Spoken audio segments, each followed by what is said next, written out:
देखिए, इस लेक्चर में हम लोग एल्डिहाइड के नोमेनक्लेचर को आगे प्रोसीड करेंगे, क्योंकि पिछली क्लास में हम लोगों ने सिंपल एल्डिहाइडों के नोमेनक्लेचर करने के रूल और कुछ एग्जाम्पलों को देखा था। इसमें हम उसी एल्डिहाइड के स्ट्रक्चरों को थोड़ा कॉम्प्लिकेटेड करेंगे और उनके नोमेनक्लेचर के विषय में एनालिसिस करेंगे। जैसे आपके सामने मैंने पहला कंपाउंड लिखा, ये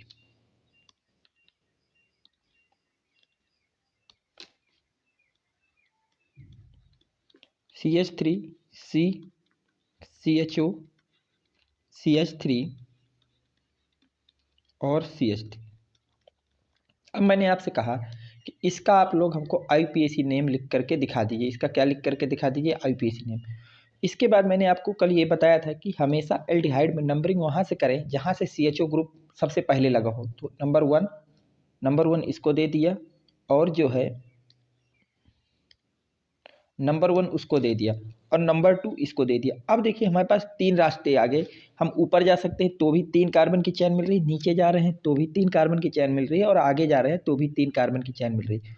तो मैंने ये भी आपको बताया था कि अगर इक्वल नंबर ऑफ कार्बन हमको मिल रहे हैं सभी डायरेक्शन में मूव करने पे, तो आप हमेशा स्ट्रेट लाइन को प्रेफर करेंगे। किसको प्रेफर करेंगे भैया? स्ट्रेट लाइन को। तो जब स्ट्रेट लाइन को प्रेफर किया तो 3 कार्बन की हमको एक चेन मिली। 2 ऐसे कार्बन है जो हमारा नंबरिंग में छूट गए हैं। तो जो कार्बन हमारे नंबरिंग में छूट जाते हैं सबसे पहले उनका नोमेनक्लेचर करते हैं।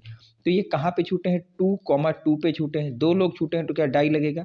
और जो ये ग्रुप छूटे हैं इनको हम लोग मेथिल ग्रुप बोलते हैं। तो ये हो गया मेथिल।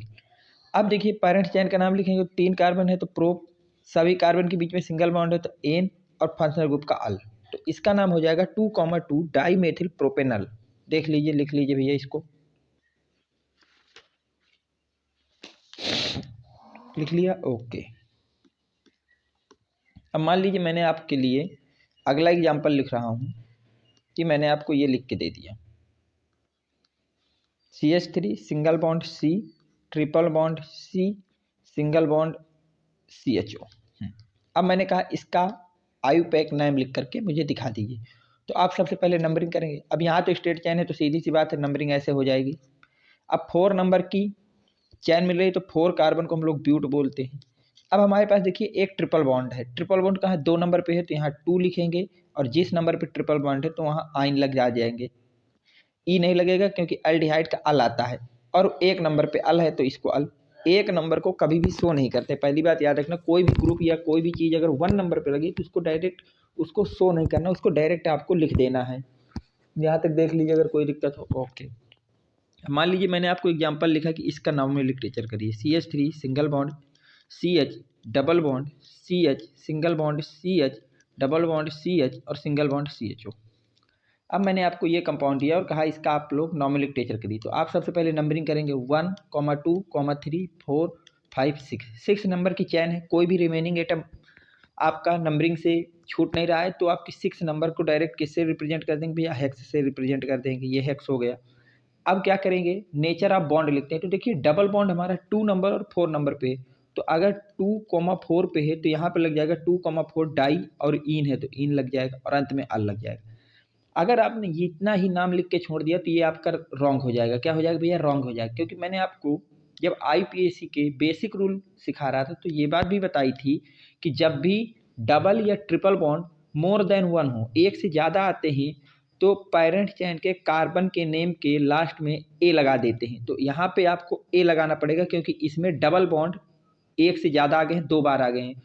तो डाई इन आ गया। तो यहाँ पे अब इसका नाम क्या होगा? Hexa 2,4 di enol. ठीक है, ये करेक्ट नाम होगा। और अगर आपने केवल हेक्स 2,4 डाई इन अल लिख के छोड़ दिया तो आपका वो रॉन्ग हो जाएगा। लिख लीजिए भाई यहाँ तक। चलते हैं आगे। देखिए अगला आपको मैंने ये दिया,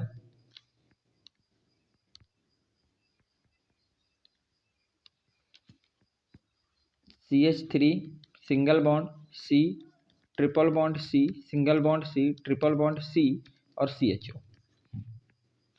और इसका आपसे मैंने कहा कि नोमेनक्लेचर के। तो सबसे पहले आप नंबरिंग करेंगे। तो आपको पता है नंबरिंग आप ऊपर से कर देंगे। नंबरिंग आप कहाँ से कर देंगे भैया? ऊपर से ही कर देंगे। नंबरिंग यहाँ से करेंगे तो ये 1 हो जाएगा, ये 2 हो जाएगा, ये 3 हो जाएगा, ये 4 हो जाएगा, ये 5 हो जाएगा, ये 6 हो जाएगा। अब आपके ये 6 नंबर तक के कार्बन हो गए। अब इसके बाद आप क्या करेंगे, कोई भी रिमेनिंग एटम आपका नंबरिंग से तो छूट नहीं रहा है, तो सीधे आप पेरेंट्स कार्बन का नाम लिखेंगे। तो पेरेंट्स चैन में आपके 6 कार्बन है तो उसको हेक्स लिख देंगे।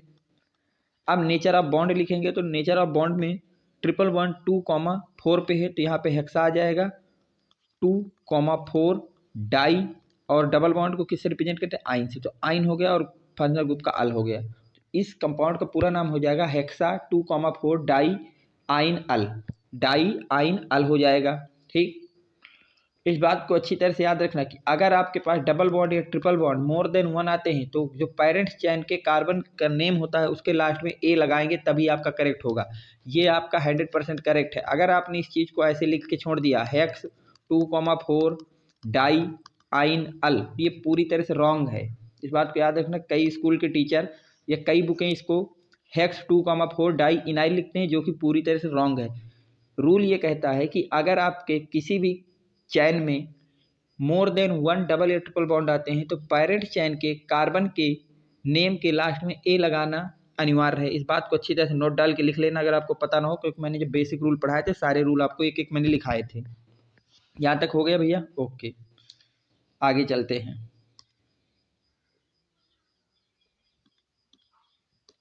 मान लीजिए आपको मैंने ये कंपाउंड लिख के दे दिया CH3 single bond C triple bond C single bond CH double bond CH single bond CHO।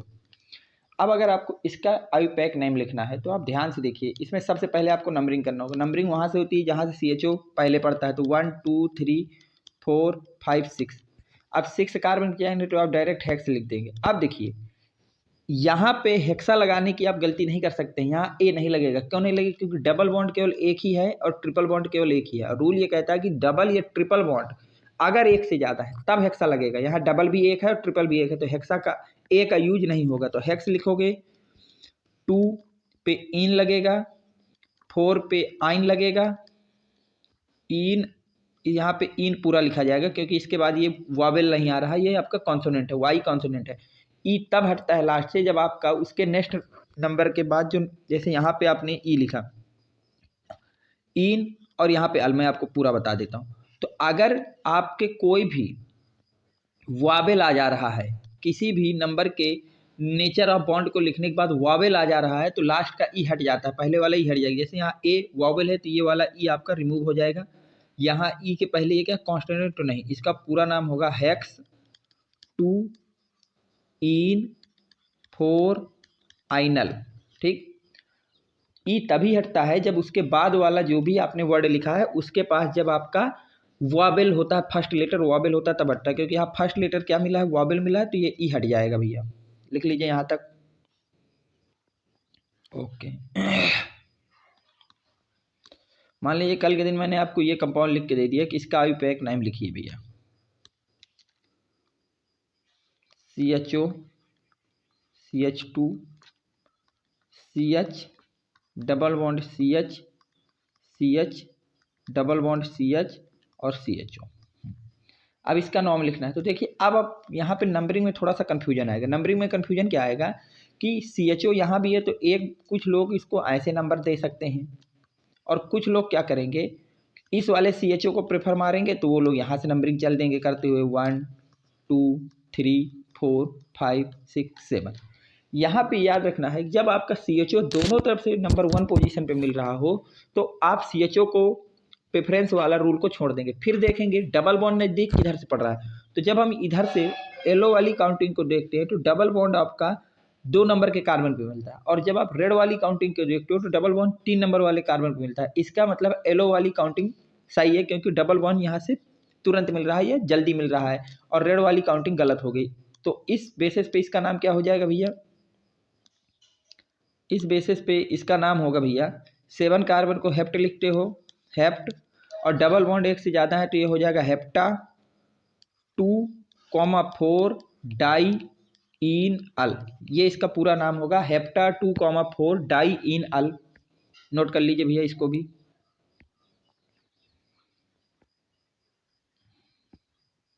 नहीं, डाई इन नहीं होगा, सॉरी, डाई इन 1,7 डाई अल होगा ना। हाँ, अब की बार देखो यहाँ ई लगाया क्योंकि इसके बाद जो लेटर आ रहा है वो कॉन्सोनेंट आ रहा है, क्योंकि दो अल है ना, एक ये वाला और ये वाला, तो 1,7 डाई अल इसका नाम होगा। लिख लीजिए आप यहाँ तक।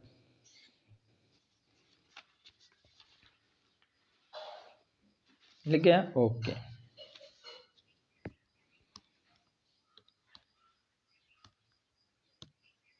मान लीजिए आपको मैंने ये लिख के दे दिया कि इसका आईपीएसी नाम लिखिए, CHO CH2 CHO। अब इसका आईपीएसी नेम लिखना है तो देखिए दोनों तरफ से, तो इसको चाहे जिधर से नंबरिंग दे दो सेम है, कोई भी क्रिटिकलेशन नहीं आ रही, चाहे इधर से बोलो या इधर से, ठीक है। नंबरिंग चाहे ऊपर वाली करो या नीचे वाली, दोनों करेक्ट है क्योंकि यहाँ पे कोई भी डिफरेंस निकल के नहीं आ रहा है। तो 3 कार्बन के लिए डायरेक्ट आप यूज करेंगे प्रोप का, सारे सिंगल बॉन्ड है तो यूज होगा एन का, और आपके 1,3 पे डाई अल लग जाएगा क्योंकि 2 फाइनल ग्रुप हैं। लिख लीजिए भैया इसको। लग गया? ओके। मान लीजिए अगला कंपाउंड आपको मैंने ये लिख के दे दिया, CH2 CH3 CH2 CHO CH और CHO। अगर हम लोग इस कंपाउंड को ध्यान से देखें तो इसकी नंबरिंग वहाँ से करिए जहाँ से CHO नज़दीक पड़े। अगर आप इसको 1 2 3 बोलते हो, 4 बोलते हो, 5 बोलते हो, और कुछ लोग इसकी नंबरिंग दूसरे साइड से आते हुए करते हुए चले आ सकते हैं, 1 2 3 4 5। इधर जाने की गलती नहीं हुई क्योंकि हमको CHO को ही कंसीडर करना है। तो देखिए दोनों तरफ से हमको पहली बात 5 नंबर की कार्बन की चैन मिलती है, यहाँ से कोई डिफरेंस निकले, दोनों तरफ से CHO को नंबर 1 दिया जा रहा है। अब हम देखेंगे सब्स्टिट्यूएंट किधर से नज़दीक पड़ रहा है। तो येलो वाले आपने काउंटिंग देखी तो सब्स्टिट्यूएंट 3 नंबर पे मिल रहा है, रेड वाली काउंटिंग को देखा तो सब्स्टिट्यूएंट 3 नंबर पे मिल रहा है। इसका मतलब क्या है, आप येलो वाली कंसीडर करिए काउंटिंग, चाहे रेड वाली, दोनों सेम काउंटिंग है। तो सबसे पहले उसका नाम लिखते हैं जो छूट गया, जो छूटा है उसके पास 2 कार्बन है, मतलब एथिल छूटा है, तो लिखेंगे 3 एथिल। इसको क्या लिखोगे आप लोग, 3 एथिल। पेरेंट चैन आपके 5 कार्बन की है तो उसको लिख दोगे पेंट, सारे सिंगल बॉन्ड है तो लिख दोगे एन, और 1,5 डाई अल, 1,5 डाई अल, ये इसका नाम होगा। देख लीजिए 3 एथिल पेंटेन 1,5 डाई अल इसका नाम होगा। अगर किसी भी स्ट्रक्चर के नॉर्मल लिटरेचर में कोई पॉइंट आपके समझ में नहीं आता तो आप उस बात को कमेंट में लिखिएगा, ताकि मैं उसको जब पढ़ूं और देखूं तो आपकी वो जो कन्फ्यूजन है उसको नेक्स्ट लेक्चर में समाप्त करने की कोशिश करूं, ताकि आपको कोई कन्फ्यूजन ना हो आईपीएससी में। यहाँ तक लिख लिया आपने? ओके। अब आगे चलते हैं। जैसे मैंने आपको ये कंपाउंड लिख के दे दिया,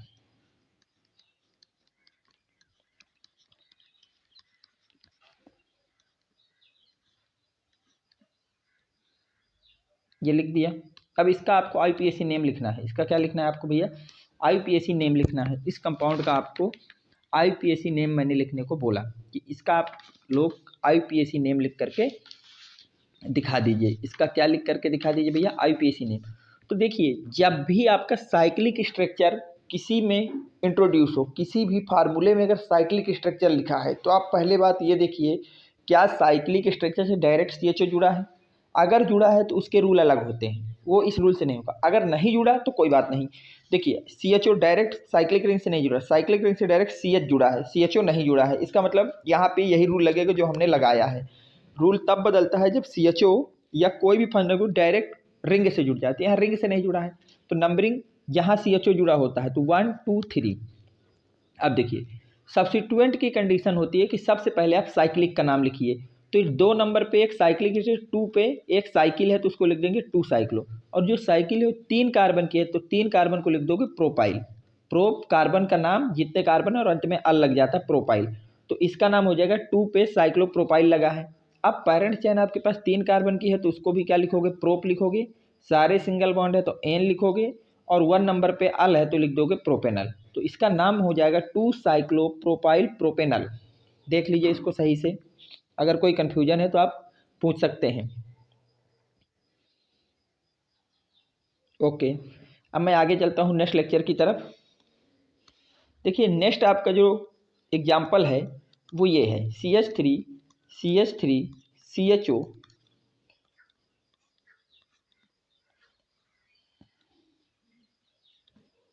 दिस ग्रुप।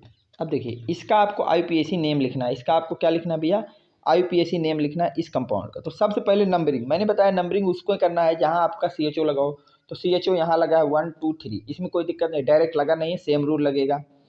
अब देखिए नाम लिखना है सबसे पहले साइक्लिक का, मैंने बताया था, लेकिन अब जो साइक्लिक हमारा लगा है वो सिंपल नहीं है, उसके पास डबल बॉन्ड भी लगा है, और साइकिल के पास एक ऐसा कार्बन है जिसके पास कुछ और भी लगा है, वो लगा है ब्रोमीन। तो अब इसकी नंबरिंग देंगे, जब 1 2 3 वाली नंबरिंग खत्म हो जाती है तो नंबरिंग दी जाती है 1 डैश 2 डैश वाली। तो इस कार्बन को 1 डैश, इस कार्बन को 2 डैश, और इस कार्बन को 3 डैश, और इस कार्बन को 4 डैश बोलेंगे। इसकी नंबरिंग लिखते समय क्या करते हैं, देखिए सबसे पहले उसका नाम लिखना है जो छूटा है, छूटा में सबसे पहले साइक्लिक को लिखना है, तो 3 नंबर और एक ऐसा साइन लगा दीजिए। ये साइन तब लगाएंगे जब सब्स्टिट्यूएंट के अंदर सब्स्टिट्यूएंट लगा हो। पहले तो ये सब्स्टिट्यूएंट है और इस सब्स्टिट्यूएंट के अंदर एक ये सब्स्टिट्यूएंट लगा है। तो पहली बात याद रखना है कि ये वाला सिंबल कब लगाना है, जब सब्स्टिट्यूएंट के अंदर सब्स्टिट्यूएंट लगा हो। अगर ऐसा नहीं है तो ये साइन यूज नहीं होगा। अब यहाँ हमको पता है ये एक सब्स्टिट्यूएंट है और सब्स्टिट्यूएंट के अंदर ये एक सब्स्टिट्यूएंट लगा है, ब्रोमीन या डबल बॉन्ड, ये सब सब्स्टिट्यूएंट होते हैं, तो ये साइन लग गया। अब इस साइन के अंदर सब्स्टिट्यूएंट के नाम लिखेंगे जो सब्स्टिट्यूएंट के अंदर सब्स्टिट्यूएंट लगे हैं। तो सब्स्टिट्यूएंट पहली बात कैसा है भैया, साइक्लो है, तो लिख देंगे साइक्लो। अब उसके अंदर जो सब्स्टिट्यूएंट लिखे हैं उनको लिखेंगे, तो वहाँ पे लगा है 3 डैश पे एक ब्रोमो लगा है, 3 डैश ब्रोमो। ठीक, कितने नंबर की कार सब्स्टिट्यूएंट है, तो 4 नंबर की सब्स्टिट्यूएंट है, तो उसको लिख देंगे ब्यूट। अब अगर ब्यूट है तो जब भी डबल बॉन्डेड स्ट्रक्चर होता है तो ब्यूट का डबल बॉन्ड को नेचर को शो करोगे, तो ये हो गया डबल बॉन्ड, 2 डैश पे डबल बॉन्ड है, और इसका इन होता है डबल बॉन्ड का, और ई को हटा करके अंत वाला अल जोड़ देते हैं, ये होता है पूरा सब्स्टिट्यूएंट का नाम। ध्यान से सुनिएगा, सब्स्टिट्यूएंट के अंदर अगर सब्स्टिट्यूएंट है तो पहले बार ये वाला साइन लगेगा, फिर सब्स्टिट्यूएंट का नेचर आप लिखोगे साइक्लो है, फिर उसके सब्स्टिट्यूएंट जहाँ पे लगा है उसका नाम लिखोगे, तो 3 डैश पे लगा है। अब कितने कार्बन का सब्स्टिट्यूएंट है, तो सब्स्टिट्यूएंट 4 कार्बन का है, तो ब्यूट, और डबल बॉन्ड का नेचर है, तो डबल बॉन्ड में 2 डैश पे डबल बॉन्ड है, और इसका लिए ये सब्स्टिट्यूएंट है, नंबर नहीं दिया गया था, तो इसको इनाइल की तरह यूज करेंगे। किसकी तरह यूज करेंगे भैया, इनाइल की तरह यूज करेंगे। ये बात मैंने पहले भी बता चुका हूँ कि अगर कार्बन को नंबर नहीं देते हो तो अगर एन है तो एन पूरा हट के अल में बदल जाएगा, इन है तो वो केवल आपका इनाइल में बदलेगा, और अगर आइन है तो वो आपका अनाइल में बदलेगा, अगर उनको नंबर नहीं दिया गया। तो देखिए यहाँ पे डबल बॉन्डेड कार्बन था, ये पेरेंट चेन में नहीं कंसीडर किया, तो यहाँ पे इन ना के इनाइल आएगा। तो इस कन्वर्जन को याद रखना कौन किस में चेंज होता है। अभी तो केवल आपने सब्स्टिट्यूएंट का नाम लिखा है, किसका नाम लिखा है भैया, सब्स्टिट्यूएंट का नाम लिखा है। अभी आपको पेरेंट चेन का नाम लिखना है। इसके बाद एक और सब्स्टिट्यूएंट है जो 2 पे लगा है, जिसको आप लोग मेथिल कहेंगे, तो इसका नाम हो जाएगा 2 मेथिल। उसका नाम क्या हो जाएगा भैया, 2 मेथिल। अब पेरेंट चेन का नाम लिखोगे तो वो आपके 3 कार्बन के हैं, प्रोप, सिंगल बॉन्ड है तो एन, और उसका अल, तो इसका पूरा नाम हो जाएगा 3 डिस साइन cyclo 3 dash bromo but 2 dash enyl 2 methyl propanal. लिख लीजिए इसको सही से।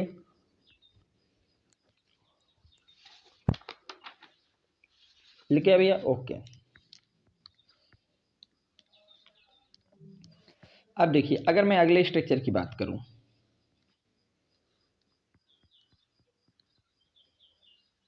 और मैंने यहाँ पे CHO जोड़ दिया, नहीं सॉरी, CH2 और फिर CHO जोड़ा, CH2 और फिर मैंने CH2 जोड़ा।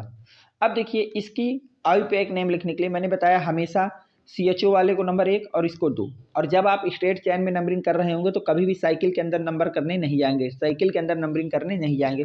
तो स्ट्रेट चैन पे अगर हमने नंबरिंग की तो हमको 2 ही कार्बन की चैन मिल रही है। कितने कार्बन की चैन मिल रही है, 2 कार्बन की चैन मिल रही है, तो हमने 2 कार्बन की चैन ले ली। अब मैंने इसके बाद आपको रूल बताया कि सबसे पहले आप उस चीज़ का नाम लिखिए जो आपका नंबरिंग में छूट गया है। तो जो छूटा है वो साइक्लो है, जहाँ पे छूटा है वो नंबर 2 है, तो 2 साइक्लो।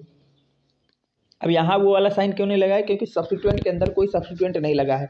कितने कार्बन का सब्स्टिट्यूएंट है भैया, 3, वो 5 कार्बन का है, तो इसको लिख दोगे पेंटेन, लेकिन ये सब्स्टिट्यूएंट है तो हो जाएगा पेंटाइल, एन हट के अल लग जाता है, पेंटाइल, इसका नाम हो जाएगा पेंटाइल।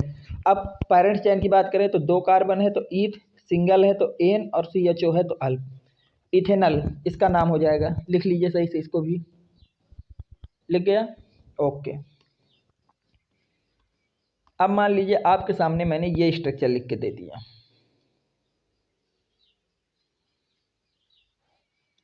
CH2 CH2 CHO, और इसकी नंबरिंग की आपसे मैंने बात की कि इसकी आप नंबरिंग करके दिखा दीजिए। मैंने आपसे कहा कि आप इसकी क्या करके दिखा दीजिए भैया, नंबरिंग करके दिखा दीजिए। तो आपने नंबरिंग CHO वाले से यहाँ से करोगे, तो 3 पे साइक्लो छूटा है तो उसको लोग 3 साइक्लोप्रोपेन प्रोपाइल, प्रोपाइल लिखा जाएगा। इसका 3 कार्बन है तो क्या उसके लिए भी प्रोप आएगा, सारे सिंगल बॉन्ड है तो क्या एन आएगा, और ग्रुप का नाम अल आ जाएगा। तो इसका नाम हो जाएगा 3 साइक्लोप्रोपाइल प्रोपेनल, प्रोपाइल प्रोपेनल। देख लीजिए यहाँ तक अगर कोई दिक्कत हो भैया, कोई दिक्कत नहीं, ठीक, आगे बढ़ता हूँ। ओके, अब देखिए मान लीजिए आपको मैंने ये ग्रुप लिख के दे दिया, इसको इंपॉर्टेंट कर लेना, CH2 CH2 CH2 CHO CHO और CHO। इस ग्रुप को आपको मैंने दिया कि आप इसका क्या करिए, आईयूपैक नेम लिख दीजिए। देखिए तो अब हमारे पास कई समस्याएं आती हैं इसमें, नंबरिंग करने की सबसे बड़ी बात आती है। तो अगर कुछ लोगों ने यहाँ से नंबर किया 1 2 3 4 5, पहली बात कोई दिक्कत नहीं है, ठीक है, और उधर से लौटोगे तो भी यही मिलेगी। तो दोनों तरफ की नंबरिंग को मैंने रेड से ही, कुछ लोग इसको ऐसे 1 2 3 4 दे सकते हैं, तो यहाँ तो सिंपल सा पता चल गया, और कुछ इधर भी जा सकते हैं। तो आपके 4 नंबर की चैन मिल रही, तो ये वाली तो गलत है, नंबरिंग तो यही वाली होगी, क्योंकि मैक्सिमम नंबर ऑफ कार्बन कहाँ से मिल रहे हैं आपको, 5 नंबर इसी तरह चलने से मिल रहे हैं, इस पाथ पे ही मिल रहे हैं, तो आपकी नंबरिंग ऐसे होगी। लेकिन यहाँ पे एक समस्या ये आ रही है कि हमने 2 CHO को तो नंबरिंग में कंसीडर किया है, लेकिन एक CHO को नंबरिंग से कंसीडर नहीं किया है, एक CHO को नंबरिंग में कंसीडर नहीं किया है। तो क्या होता है कि जब हम लोग आपको फंक्शनल ग्रुप के प्रियोरिटी आर्डर का प्रीफिक्स सफिक्स वाली जब हम लोग टेबल बनवाते हैं, तो वहाँ आपको ये बताते हैं कि अगर किसी फंक्शनल ग्रुप का नाम नहीं दिया जा, नंबरिंग नहीं की जा रही, अगर किसी फंक्शनल ग्रुप की नंबरिंग नहीं की जाती तो उसका हमेशा प्रीफिक्स नाम लिखते हैं, सफिक्स नाम नहीं लिखते। तो जैसे हमने यहाँ पे CHO की नंबरिंग नहीं की, तो यहाँ पे CHO का सब हमको प्रीफिक्स नाम लिखना चाहिए उस रूल के अनुसार अगर मैं चलूँ, क्योंकि जिस भी फंक्शनल ग्रुप को आप लोग नंबरिंग नहीं करते हैं उस फंक्शनल ग्रुप का हमेशा प्रीफिक्स नाम लिखते हैं। तो CHO का प्रीफिक्स नाम होता है फार्माइल, इसको प्रीफिक्स में किसकी तरह यूज करते हैं, फार्माइल। तो क्या होता है कि बच्चों की तो बात अलग है, क्योंकि अभी तो उनको सिखाया ही जा रहा है, कुछ टीचर ही क्या करते हैं इसका नाम डायरेक्ट कैसे लिखते हैं कि जिसको नंबरिंग नहीं दी गई सबसे पहले उसका नाम लिख देते हैं। तो नाम लिखते हैं 3 फार्माइल, क्या लिखते हैं भैया, 3 फार्माइल, और 5 की पेरेंट चैन है तो लिख देते हैं वो लोग पेंट, सिंगल बॉन्ड है तो लिख देते हैं एन, और 1,5 डाई अल, ऐसे वो लोग नंबरिंग कर देते हैं। तो क्या हुआ कि जब इस आईयूपैक नेम को बच्चों को शुरू में सिखाया जाता है तो उनको तो पता नहीं होता सही है गलत है, वो भी कहते हैं बिल्कुल सही है, क्योंकि उनको एक रूल पढ़ाया जाता है शुरुआत में ही IPSC शुरू करने के समय कि अगर किसी भी फंक्शनल ग्रुप का आप नंबरिंग में कंसीडर नहीं कर रहे तो उसका आप प्रीफिक्स नाम लिखेंगे। और IPSC लिखने का रूल ये होता है, पहले प्रीफिक्स, फिर पेरेंट्स चैन, और फिर आपका सफिक्स। तो ये आपका प्रीफिक्स हो गया, ये पेरेंट्स चैन हो गई, और ये आपका सफिक्स हो गया। तो लोग कहते हैं हाँ बिल्कुल सही, लेकिन ये आपका प्योरली रॉन्ग है। रॉन्ग कैसे हुआ, अब बात आ गई कि जब वो रूल है तो फिर रॉन्ग कैसे हुआ। रॉन्ग ऐसे हुआ कि पहले एक बात आप ये सोचिए कि जो आपके पास यहाँ पे CHO ग्रुप लगा, तीनों CHO ग्रुप एक हैं तरह के हैं, तीनों के पास एक कार्बन है, तीनों के पास एक हाइड्रोजन है, तीनों के पास एक ऑक्सीजन है, तो इस CHO के साथ भेदभाव आप क्यों करेंगे, ये बताइए। आप इसको नंबरिंग दे रहे हैं, इसको नंबरिंग दे रहे हैं, इसको नंबरिंग क्यों नहीं दे रहे हैं, कोई कमी है इसमें कि ये CHO नहीं कहलाएगा, क्या ये एल्डिहाइड नहीं है? जब सब कुछ है तो फिर इसको नंबरिंग में कंसीडर क्यों नहीं किया, इसका मतलब ये गलत। इस तरह से भेदभाव हम किसी भी फंक्शनल ग्रुप के साथ नहीं करेंगे। जो ट्रीटमेंट एक फंक्शनल ग्रुप को दोगे वही ट्रीटमेंट उसी तरह के दूसरे फंक्शनल ग्रुप, जब तीनों CHO हैं तो या तो तीनों को नंबर दो या तो तीनों को नंबर मत दो। तो अब क्या हुआ कि कुछ लोगों ने कहा हाँ हाँ बिल्कुल सही बात, बिल्कुल सही, तो उन्होंने क्या किया, इनके सारे ही नंबरों को हटा डाला। उन्होंने क्या किया, अब कहते हैं कि हम लोग नंबरिंग ऐसे करते हैं। कैसे करते हैं, इन तीनों को छोड़ दो कहते हैं, वो कहते हैं इन तीनों को नंबरिंग में कंसीडर अगर करना है तो हम लोग इसको तीनों को प्रीफिक्स की तरह मान लेते हैं। इन तीनों को किसकी तरह मान लेते हैं, सफिक्स, इन तीनों को प्रीफिक्स मान लेते हैं। क्या मान लेते हैं, प्रीफिक्स, और नंबरिंग नहीं लेते। और वो कहते हैं हम केवल नंबरिंग ऐसे करते हैं 1 2 3, ये नंबरिंग करते हैं। तो फिर क्या होता है, तो अगर ये नंबरिंग होगी तो नाम हो जाएगा प्रोपेन। अब देखिए अगर आपने CHO को नंबर नहीं दिया है, किसमें नहीं, क्या नहीं दिया भैया, नंबर नहीं दिया, और उसको आप फंक्शनल ग्रुप की तरह ट्रीट करते हैं, तो इसका नाम, इस तरह के फंक्शनल ग्रुप में CHO का नाम आप कार्बल्डिहाइड लिखते हैं। क्या नाम लिखते हैं भैया? कार्बल्डिहाइड। तो 1,2,3 ट्राई कार्बल्डिहाइड। तो याद रखना इस तरह के स्ट्रक्चरों में जिसमें आपको नंबरिंग देते समय एक या एक से ज़्यादा CHO आपके छूट जाते हैं तो उनको छोड़ना नहीं है, उनको कंसीडर करने के लिए हम लोग किसी भी CHO को नंबरिंग नहीं करते और ऐसे CHO को हम लोग स्पेशल नाम देते हैं जो होता है कार्बल्डिहाइड, जिसको क्या नाम देते हैं आप लोग? कार्बल्डिहाइड नाम देते हैं, जिसको आप लोग क्या नाम देते हैं? कार्बल्डिहाइड। तो इसका नाम हो जाएगा प्रोपेन 1,2,3 ट्राई कार्बल्डिहाइड। इस बात को याद रखना, ठीक? या नोट डाल के आप लिख दो, मैं बोल दे रहा हूं। अगर CHO के कार्बन को काउंट नहीं किया जाता तो CHO को कार्बल्डिहाइड लिखते हैं, तो CHO को कार्बल्डिहाइड लिखते हैं। अगर CHO का कार्बन काउंट नहीं किया जाता तो CHO को कार्बल्डिहाइड लिखते हैं। तो ये आपका रॉन्ग वाला है और ये आपका करेक्ट है। जैसे मैं आपको अगला एक और समझा देता हूं लिख के। मान लीजिए आपने इसको लिखा CH2 CH2 CH2 CH2। याद रखने के लिए कुछ इस तरह से याद रखिए कि अगर आपको जो कार्बन की चैन दी गई है, अगर मोर देन 3 कार्बन की चैन दी है और सभी कार्बन पे CHO लगा है तो CHO का नाम हमेशा कार्बल्डिहाइड लिखते हैं, बस इतना याद रखिएगा। तो इसकी नंबरिंग यहाँ से होगी, सबको पता है। तो इसको 4 कार्बन को ब्यूट लिखोगे, सारे सिंगल है तो एन लिख दोगे। 1,2,3,4 टेट्रा कार्बल्डिहाइड, कार्बल्डिहाइड, ये इसका नाम हो जाएगा कार्बल्डिहाइड। देख लीजिए इसको, ठीक भैया। नेक्स्ट पे चलता हूँ। ओके,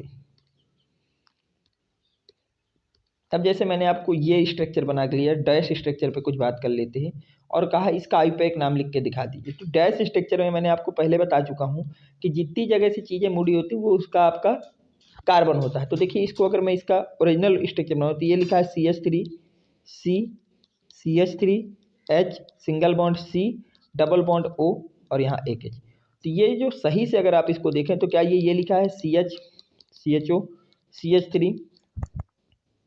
तो अगर ये 3 कार्बन तो नंबरिंग कहाँ से करना है? जहाँ से CHO हो तो 1 नंबर 2 नंबर 3 नंबर। यहाँ पे एक मेथिल छूटा है तो इसको सबसे पहले लिखोगे 2 मेथिल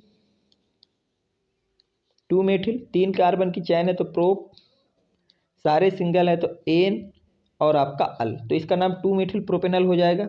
देख लीजिए ध्यान से, लिख लीजिए भैया।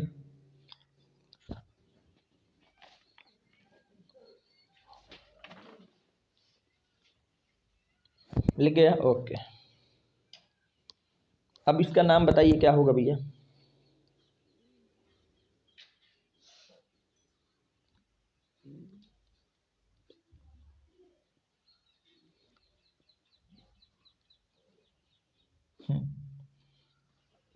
इसके नाम बताइए, इसका नोमेनक्लेचर आप क्या लिखेंगे? देखिए अगर इसके नोमेनक्लेचर की बात की जाए, इसको मैं अगर आपको स्ट्रक्चर बनाऊँ तो एक कार्बन, फिर डबल बॉन्ड, फिर कार्बन, फिर यहाँ से एक 3 कार्बन की रिंग लगी है, फिर यहाँ पे एक कार्बन, फिर यहाँ पे कार्बन और डबल बॉन्ड। क्या ये चीज़ बनी है? तो नंबरिंग हमेशा होती है CHO ग्रुप से। तो ये है CHO ग्रुप 1 2 3 4 5, ये नंबरिंग हो गई। नंबरिंग में सबसे पहले साइक्लो लिखते हैं तो कहाँ पे छूटा है? 3 नंबर पे छूटा है। कौन छूटा है? साइक्लोप्रोपाइल छूटा है। फिर टोटल कार्बन लिखते हैं तो टोटल कार्बन है आपके पास पेंट। नेचर ऑफ बॉन्ड लिखते हैं तो 3 नंबर पे इन लगा है तो इन, और अल 1 नंबर पे तो इनल। तो इसका नाम हो जाएगा 3 साइक्लोप्रोपाइल पेंट 3 इनल। तो ये आपके एल्डिहाइड के मैंने मैक्सिमम टाइप्स ऑफ क्वेश्चन जितने तरह से आपके IUPAC के नॉवल लिटरेचर के क्वेश्चन बन सकते थे सिंपल एल्डिहाइड में, उनको करा दिया है। अगर इसके बाद भी आपको कोई भी एल्डिहाइड का ऐसा स्ट्रक्चर है जिसकी नंबरिंग आपको या IUPAC नेम लिखने में कोई भी कॉन्सेप्ट समझ में नहीं आता या लिखने में प्रॉब्लम आ रही है तो आप उस स्ट्रक्चर की फ़ोटो लेकर के मेरे व्हाट्सएप नंबर 9670413630 पे भेज देंगे।